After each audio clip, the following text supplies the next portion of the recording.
What's the best thing about beating your head against the wall? When you stop. It's a place that I think is going to boom. You know, I think it's a great growth area right down 290 from Austin.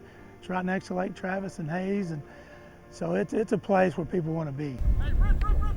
People certainly want to live in Dripping Springs, but the Tiger faithful have seen it all before after going 5-15 the last 2 seasons and compiling 10 losing records since the turn of the century. A change in philosophy was needed. It just so happened that Coppell Cowboys head coach Joe McBride also had a need and was hired to be the new head football coach at this school located in the Hill Country 23 miles southwest of Austin. The transition, however, was tough for McBride. You know, living in field house, living in other people's lofts in their garage. You know, that whole transition, hiring coaches, getting new people in, teaching them our system, teaching the kids our system, kind of creating my culture here. It's been a lot of work. You know, the good Lord kind of moved pieces of the puzzle that needed to be moved and prepared my heart for it. Because like I said, I loved those kids and I loved that community where I was in Coppell. But God gave me peace, because I knew what I needed to do, and it's kind of prepared a way for it. Now make no mistakes about it, Joe McBride is in Dripping Springs for family reasons. He put his wife first after she had done the same for him for his entire career. Yeah, the difference is, you know, my wife is in another place of happiness because she's by her parents.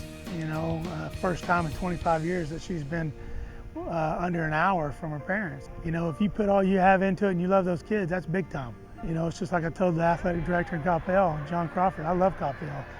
I love those families, those kids, that community, it's great.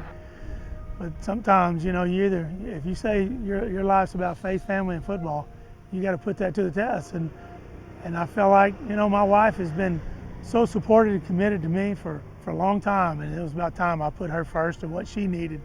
For those of us used to seeing Joe McBride in the familiar red and black of the Coppell Cowboys, it's a little bit of an adjustment to see him in the maroon and gold of Dripping Springs. In fact, he'll admit he's called the Tigers the Cowboys a time or two. I've slipped in a couple times and said Cowboys instead of Tigers, and they all look at me like I'm sorry.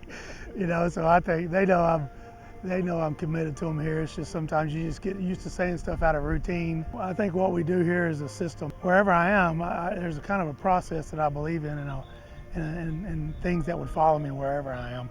It's just getting used to saying the mascot differently. The kids have bought in, and the Tigers believe they can win, which is a far cry from the last 2 seasons when they lost several games by less than a touchdown. The difference, according to the players, Dripping Springs knows how to finish games this year. We've always wanted to succeed. We've been trying our butts off, and finally we got a coach here that loves to work, loves to grind, and we feel different. I think one thing is they're hungry. You know, you got to have a little bit of passion to do well. Our offensive line is the only place we got seniors, a few seniors back, and I think it was evident last week. We ran the ball really well, and I think a few of those O-linemen give us an area of strength. Well, yeah, a lot of kids wanted to come out here and be part of the grind because they knew something great was going to happen out here. I mean, it's pretty evident with that first win. We're ready. In Dripping Springs, Jeff Power, Fox Football Friday, powered by Dave Campbell's Texas Football Magazine.